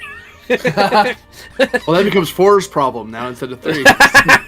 Or I can do 3 and then I can do 4. Yeah, exactly. There you go. Yeah. You're cosmopolitan now. I'm Mixing the defeating cultures. my deformity. You could start counting with your pinky and make it 2's problem also if you're interested. So patron, a company may be brought together by chance or design. If it's not chance, then the meeting of the player heroes might have been directly arranged by one of the wise and the great of Middle Earth, their patron. The patron is an influential individual who has taken an interest in the group, and that in the course of the game will offer the company additional reasons to go adventuring, often providing both support and counsel. All patrons work with the player heroes from time to time, following a personal agenda, but in general hoping to influence the events that are going to shape Middle Earth in the years to come. So this is cool. The company starts the game choosing one patron among those listed below, but additional ones may be added in the course of the game. Let's see what they got. Ooh, interesting. So, you got Balin, son of Fundin, and you actually make them out as the game master. It says that their favorite callings, what their favorite callings are, and that kind of stuff. Captain, champion, +1 fellowship points. Spend fellowship to make a combat role favored. That's one of his advantages. And agenda: reclaim lost strongholds, eliminating enemy lieutenants, etc. I think that's what we can do by spending our fellowship. Yes. Because the favorite callings, looking in the paragraph, it's like that's more what he's likely to be focused on. So like Balin, for example, is more he'll like a captain or a champion more than he will a scholar. I see what you're saying. Okay. Makes sense. It kind of gives you a little insight into how they are too. Interesting. Bilbo Baggins. +2 fellowship points. Raise fellowship by +1 when choosing the meet patron undertaking to visit Bilbo. Okay. I just want to pop over to the Shire, say hi to Bilbo. How you doing? Yeah. Okay, go away now. The one fellowship. His agendas are to recover lost lore and lost things. Sirdan the Shipwright. Spend fellowship to roll again all dice in a roll. Choose the meet patron undertaking to receive a rumor. And then agenda: rekindle hope, preserve the lore of ages. These are cool, man. Gandalf, you can work with Gandalf. Awesome. Spend fellowship to make a shadow test favored. Awesome. He helps you resist the darkness. And then agenda: warn the free peoples, inspire them to action. Makes sense. Makes sense. The sky is falling. Gilrain, daughter of Deerhall. I said those wrong. Don't come at me. Resolve journey events within the old realm of Arnor as if in a borderland. Choose the meet patron undertaking to receive a rumor. Fight the enemy, defend the weak. So it sounds like they're going to be taking the fight directly to the enemy. That's the one for me. Either that or Balin, son of Fundin. I like both of those. Those are both cool. And then Tom Bombadil and Lady Goldberry.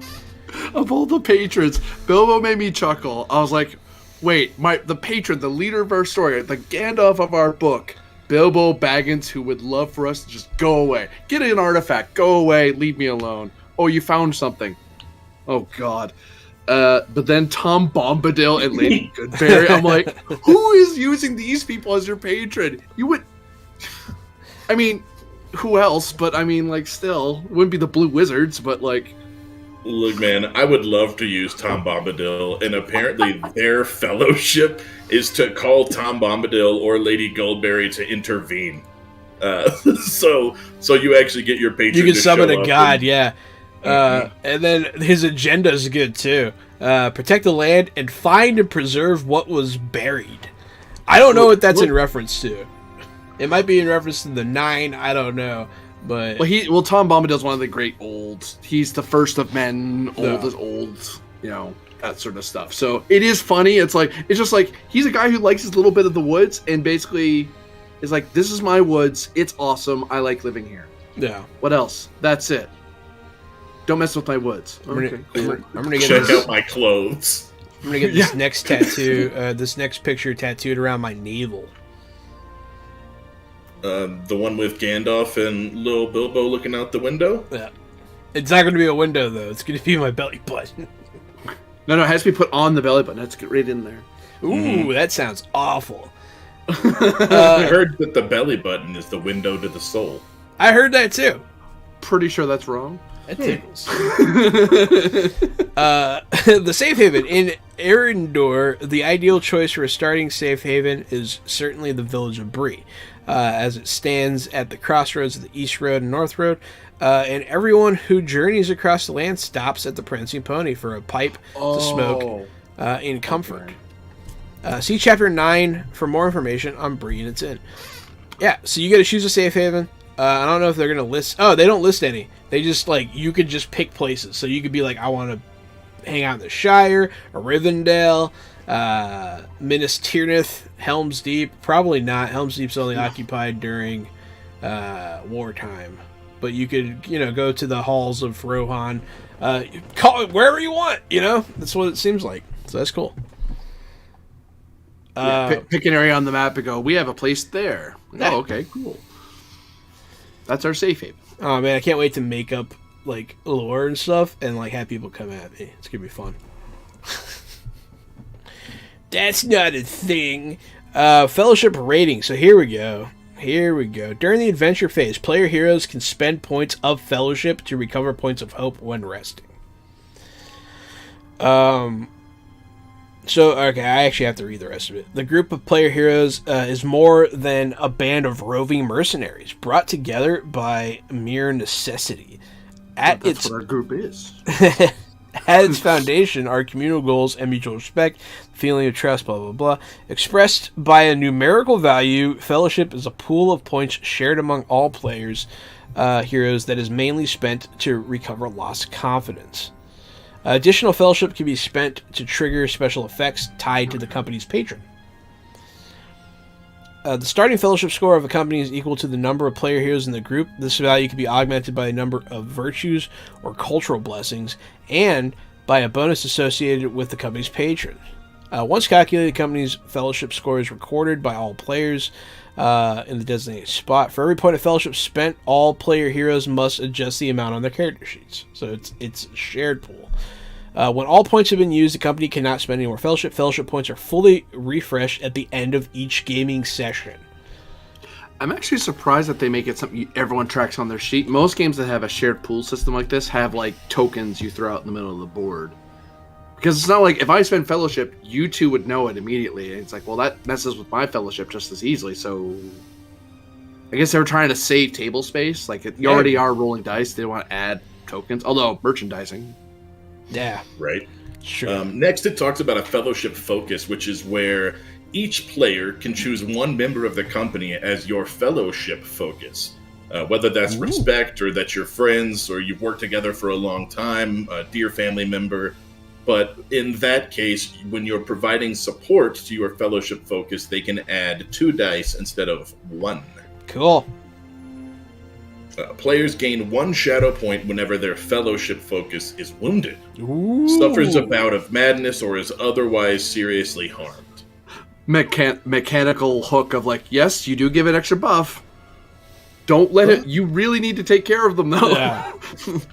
They actually that's the make you Sam- care about people in your party. Well, look at that. They put the Samwise Gamgee rule in the book. Pretty much. Oh, Sam. They really did. They had to figure out a way to reflect having a greater relationship within your party and making it a mechanical way. They actually, it's a really cool thing to add. I like it. And it's very thematic. Like, is it wholly necessary if you took it out of Fellowship and made it something else? Like, no, but in Lord of the Rings, as a Fellowship group, it makes total sense. Yeah. No, it's definitely. I like that they're putting mechanical rules for relationship role play. It's good. Yeah. They actually want you to, care. So that's good. And it's not a mandatory either. It's like, you know what? I mean, if you want to take that chance, like, sure, I'll make him my Fellowship guy. I'm letting him get wounded. Yeah, I know, but dude, I can't help him right now, or I'll just take my chances. This is interesting. So in game terms, players earn points at the end of every session. So this is experience, and at the end of the adventuring phase, then they spend them during the Fellowship phase to improve their adventurers' abilities or to acquire new ones. Skill points. So all players gain 3 skill points each at the end of every game session they attend. All players receive 3 adventure points each at the end of every game session they attend. So skill points, the capability of heroes to profit from the experience and hone their abilities as a result is represented in the game by earning and spending skill points. Players earn skill points as well as. Finally, during each Yule friendship phase, so that's a specific kind of Fellowship phase, all players earn an additional number of skill points equal to their adventurer's wits. Merry Winter Solstice. Have extra bits, basically. That's kind of funny. Adventure points. The sense of accomplishment of a player hero, their confidence and skill at arms, and their hard-earned respect to be paid to them and their peers represented by the award of adventure points. Players earn adventure points at the end of every game session. Okay. So all in all, man, this is sick. Surprised it's a flat number. I mean, that's both good and bad, I guess. I mean, it's more of a whether or not you succeed is immaterial. The fact that you're alive and you're warming a seat gets you 3 points. Yeah. There's a whole raising an air thing on the next I was page. looking at that. What the hell? That's cool. So if you want to continue playing in the world, you can raise an heir. There are rules for it where you designate one of your hero's favorite skills as part of your family lineage, and that goes to your heir. That's cool. I really like that. I thought so too. Bro, that's like Kingdom Death Monster. Like, yeah, that's that's pretty crazy. neat. I've never really wanted to play an adventure setting that long, but I wouldn't mind doing like a fast forward type of thing. I've done the generational game. I played a D&D game for 5 years. And we played like not weekly, we played like daily almost. Damn. Yeah, it got nuts. But yeah, you play your kids, stuff happens. It's crazy. It's fun. I enjoy it personally, but it's a whole thing. It's not for everybody. It can get interesting. Creating heirs. Yeah, the heir system sounds cool. That's another. So there are lots of things in this game that set it completely on its own, apart from other games. If you have over like 15 or 20 experience, you can pass down an heirloom item that's been upgraded with one or more rewards, or a wondrous artifact such as a famous weapon or armor also. Bilbo to Frodo is exactly what that is. Yeah. Which 100% makes sense. Yeah. I know I'm repeating myself there, but it's one of those things where when you have a setting and you're so clicked into your setting, I hate it when a game kind of does something and it's like, how does that make sense in the world? Why is that a thing? Yeah. Why'd you even do that? Like, what if you added like Warhammer super brutal crits to Lord of the Rings? I'm like, that's not.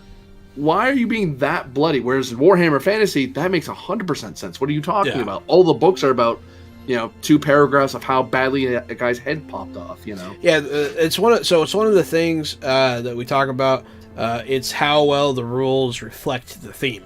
And this game's killing it. It's killing it on that front. With Riddle as a skill. And they came in swinging hard. The fellowship rules, and I think there's a lot here that they're doing that really play to the system. or to the setting. Yeah, I'm just scrolling through now. It looks like we really got to the crux of it. We really got the meat and potatoes here. A lot of the rest of it's minutia, and like just deeper dive. So the rules do get a little deeper, but a lot of them, like, so right now, there's stuff like standards of living, where they get into it. They get more into the war gear. They talk about that. They talk about like skills. They get more into the skills and explain them better. And then you get to chapter 5, Valor and Wisdom. And I feel like, do we need to look at these? I think so. Or no? I'm not sure. This is the rewards list. We looked at this earlier. It's just broken down a little bit more here. Right. Same as the virtues. There do appear to be different cultural virtues here that I didn't see earlier.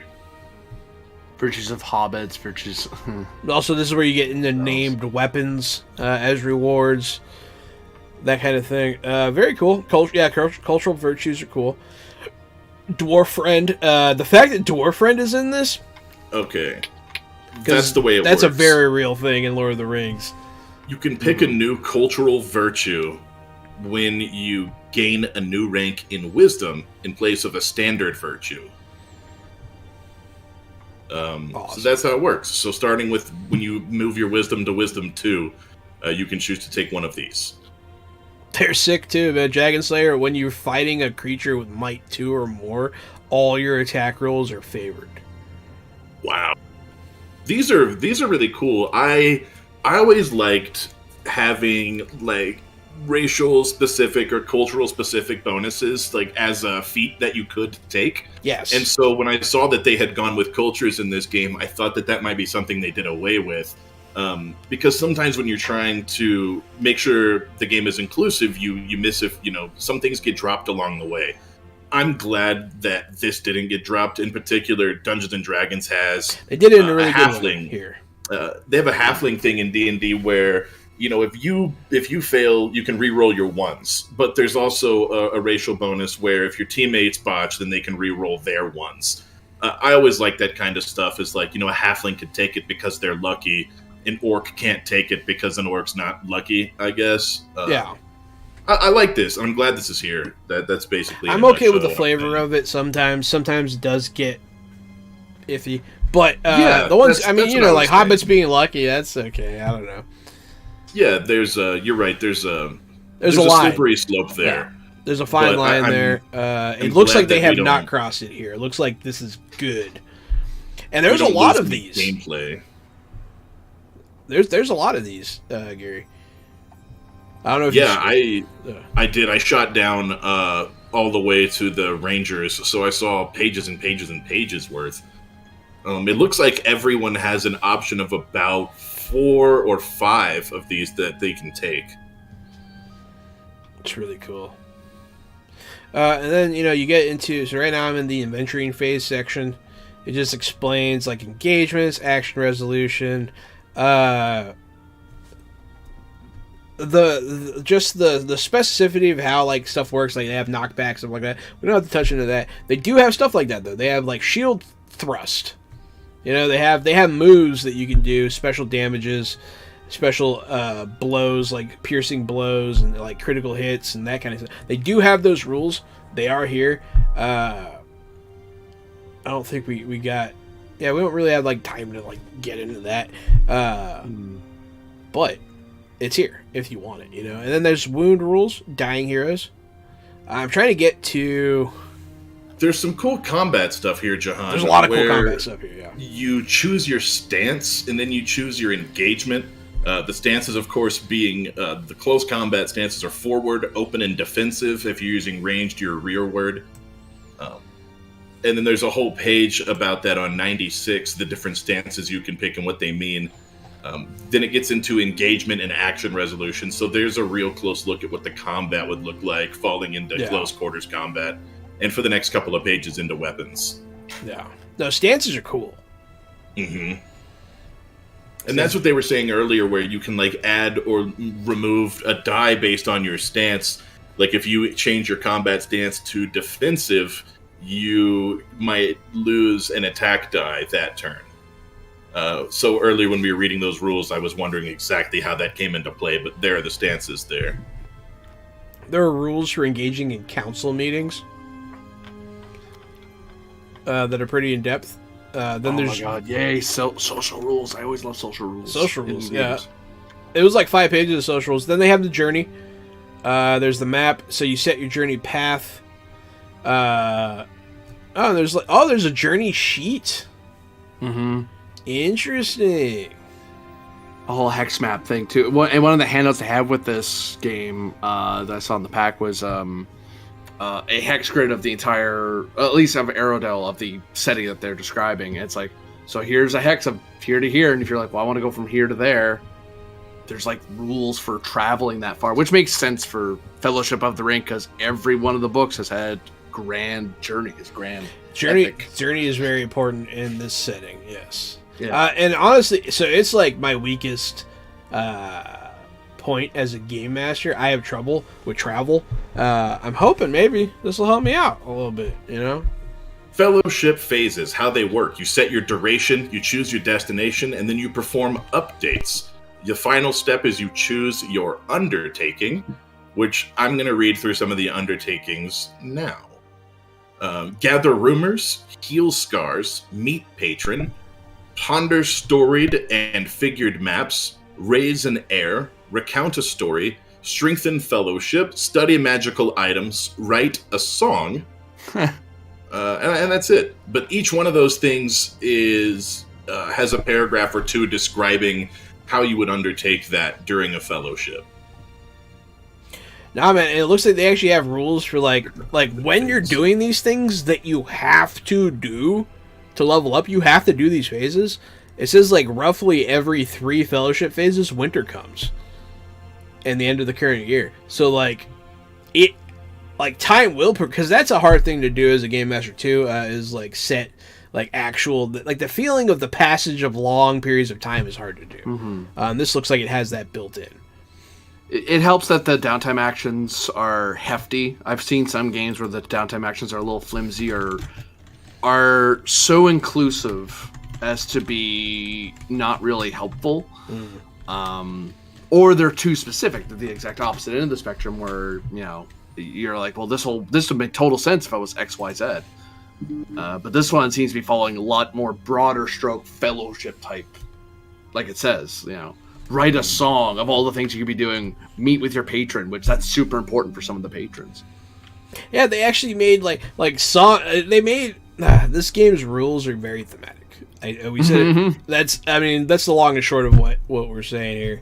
I also like that the patrons they used are living patrons on the planet in the realm, because they could have stuck with thematic but picked elder gods from the Lord of the Rings setting. But they didn't do that. They picked people that are over there. Yeah. And I like that too. That's really cool as opposed to the Dungeons and Dragons, where your god is more astral or connected in some metaphysical way. This is just a guy over there. Yeah, nothing. Well, technically Gandalf is that, so is Tom Bombadil. Like, kinda. Yeah, you're not wrong. You're not wrong. Like, I mean, they're not one of the great old gods, Yeah. no, but... No, nothing is more fantasy than Gandalf showing up at your hobbit hole and being like, "Hey, we have to reclaim the lost realm of this." Like that's it. Like The Hobbit is one of the greatest fantasy stories ever told. Like, period. It is. I don't know. Well, you've probably always wondered who told Gandalf, who was that far east and who reported back. It was my guy, actually. It was my Ranger of the North that told Gandalf about the armies rising. You've always wondered. We could play that game. Yeah, that could be fun. And then now we're finally in the Lore Master section. So we don't gotta touch that. We usually don't go into that stuff. But I mean, it looks like I feel like we really covered this book pretty well. What are your thoughts on the One Ring Second Edition from Free League Publishing? Like as like a whole. as a whole, I kind of like it. It fits the theme, so I don't feel like it has just enough information that you don't need to have memorized cover to cover the Silmarillion or the Lord of the Rings. Yeah. Even a passing familiarity is enough, and the book fills you in. And mechanically, it doesn't seem to. There's options, especially with the combat stuff, but it's not weighed down too much. Yeah. I quite like it. It's something I would probably run. Because it is something that's theme appropriate, but also it's mechanics that aren't too complicated. If that makes any sense, you know? Yes, very much so. Love the art. Every 2 or 3 pages, you're getting Great something art. that's hand drawn. It's either pencil or black and white. Some of this stuff is giant watercolor spreads that look amazing. There are maps tucked into every little corner where they can. Engravings and stuff on the side of the books. The pages look stained. It's a good looking book. It is a really good looking book. It'd be a nice book to have on the shelf, I think. And as far as the system goes, I'm really interested in the D12 and multiple D6 thing. I think it's kind of a cool system. I'd like to play it. I'd like to see how all these things work Me in too. motion. There are lots of different, they're little boxes, like here's how this situation works, and then here's how this. And so the game master will kind of have to have almost an index cards type of situation on how to run every different thing. From a player standpoint, this seems like a really fun time, and it seems different than Dungeons and Dragons in quite a way. Yeah. Quite a big way. Yeah. It doesn't feel like those grim, dark fantasy settings, and it doesn't feel like high fantasy either. There's really some kind of Lord of the Rings feel you get from this, where it doesn't feel like a knockoff. Yeah, this game has heart. It definitely has heart. So one of the things I'm always worried about with these kinds of, when something's licensed like this is is it just like a reskinned, rehatched? Is this just a 5e conversion? Because me and you are both sick of that.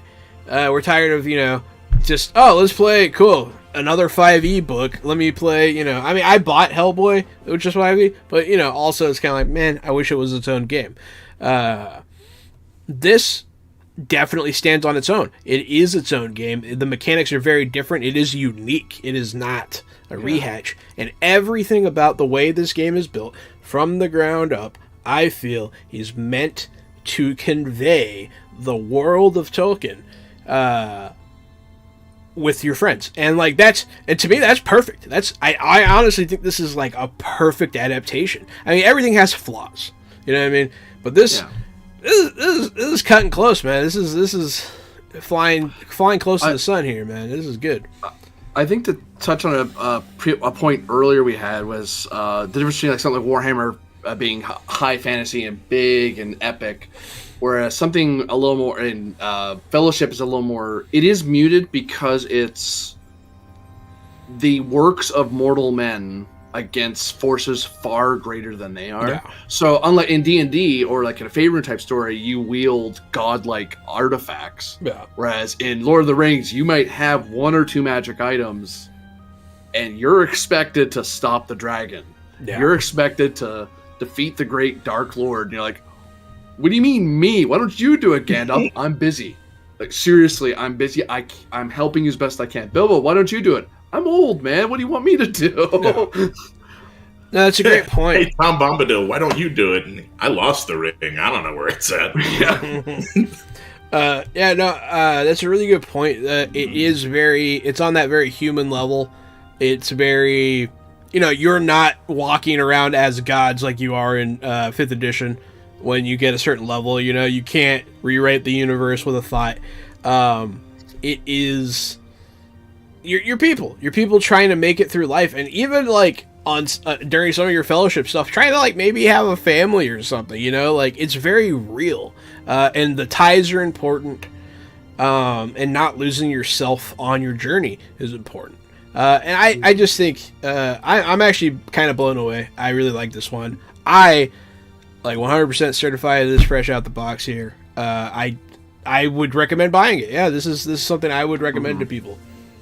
I would also say it's certifiably fresh out the box, and you should buy it. Yeah, I don't make money off you buying this from Free League No. Publishing. I just think as a tabletop collector, you should probably put this one in your put it on your shelf. No, we're not What Free better- League Publishing affiliates as of yet. What better than to have a Lord of the Rings tabletop game on your shelf? Like, do you need to flash your card, your badge of nerddom to anyone who comes over? Because that's how you do it. Yeah, no, this is a nerd flag raised high and proud, and it's It is. and it's beautiful. Mm-hmm. Yeah, I definitely want to run this. This is going on the list, man. We have a cool list brewing right now. It's this and like Vampire and like a few other games that we really want to get to the table. And those two right there, those are just 1, 2. Those are some punches right there.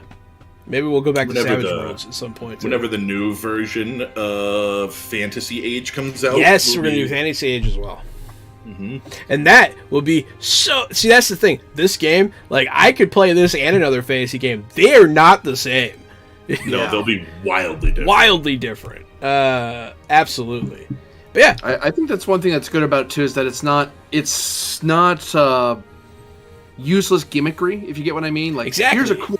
It's like there are a couple things that are in there. It's like no, but like Fellowship's important, Shadow's important, Hope's important, and they're not like just kind of there to be there. It's like no, this is relevant to what's going on in the story and the setting. I could not agree with you more. It's beautiful, man. It's a work. This game's a work of art to me. Bravo, fantastic, love it.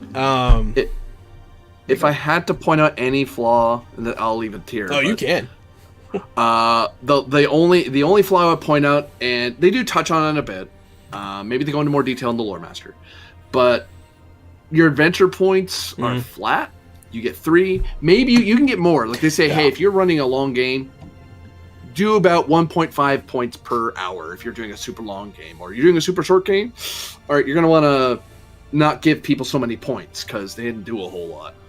Fellowship only happens when narratively it makes sense. Yeah. But even then, it's like there's no. If I do super good, I should get more points. If I do super badly, or Yeah. I'm just lazy, I should get less points. Like no, 3. Yeah, I Or feel you whatever on the agreed that. part number is. I feel you on that for sure. It definitely takes a burden off of me for like having to be like, you only get 2 because I didn't like how you played. But I do feel you. It is less like you have like a little bit less of that reward system to give it. But I guess you could just give. I agree. The experience is, iffy.